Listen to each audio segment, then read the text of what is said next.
Welcome back to the channel. I'm Alexander from Kyoto Motorsport, and today I'm walking you through my complete Moza R12 force feedback setup for iRacing, dialed in through the Moza Pithouse software. Now, this setup is built specifically for GT road racing, GT4, GT3, GTD, and even GTP.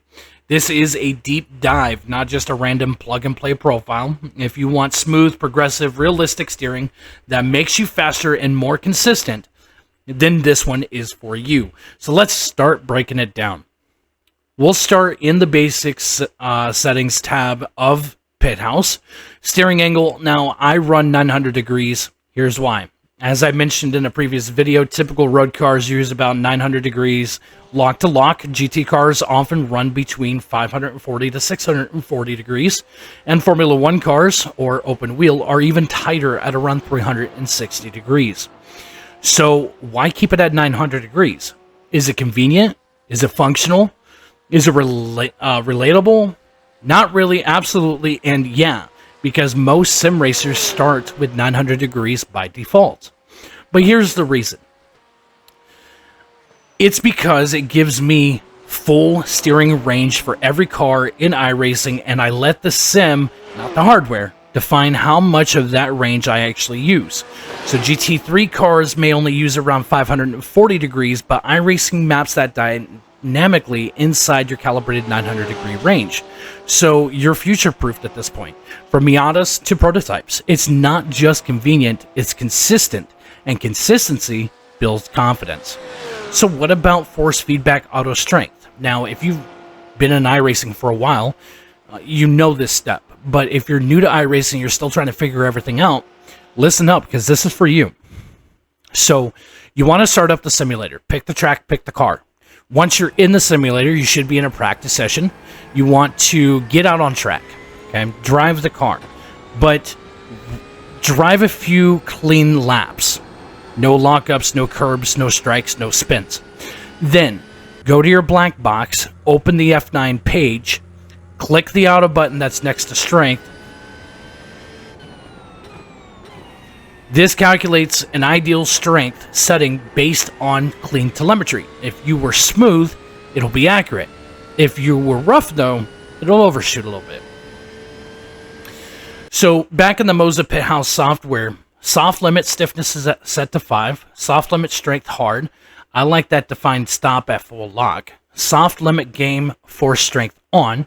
Force feedback intensity is set to 70, max output torque is 100, and here's why that matters. The Moza R12 puts out 12 newton meters of peak torque, and that's the sweet spot for realism.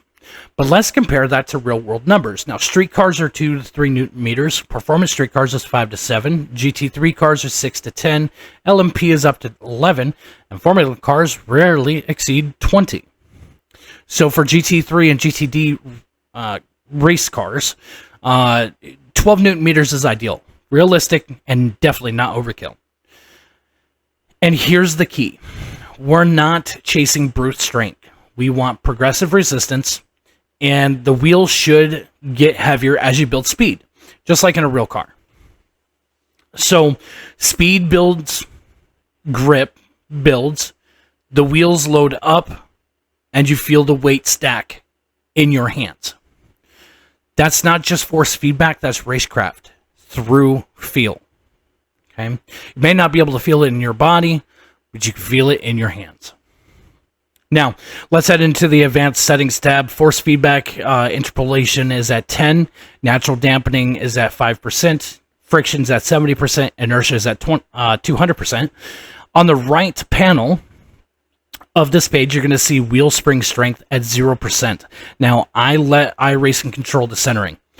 Direct input effect tuning. So you have game spring, dampener, inertia, friction. This is going to be 150-50-50.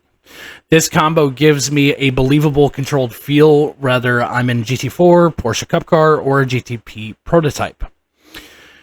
I also run speed-dependent dampening at 20%, activating at 80 kilometers an hour.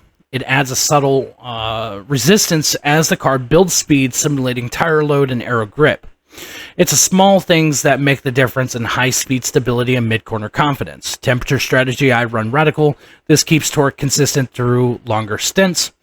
Let's talk about force feedback equalizers. Super easy, simple. We're almost done here. I leave it flat across the board, 100% from 0 hertz to 100 hertz. Why? Because I want to feel everything. ABS pulsating, tire scrub, curb contact, load transitions. Cutting any band is like muting a part of your car's voice. Don't do that. My base force feedback curve is set to linear. That means that the sim sends exactly what I feel. No added bias, no distortion. That level of predictable response is what helps build muscle memory, especially in endurance or qualifying stints. Miscellaneous, in the miscellaneous tab, mode is work mode, no auto shut off here. Bluetooth and base status is on. These are basic convenience settings, but I always leave them enabled. And that's the full Moza R12 profile I use for iRacing. Fully optimized for GT4, GT3, GTD, and GTP. No fluff, no noise, just clean, reliable setup that feels like the real thing. And performs across every race weekend. And don't forget, right now, we're running the back-to-school boost at KyotoMotorsport.com. Check out 50% off all coaching sessions through the Kyoto Racing School for a limited time.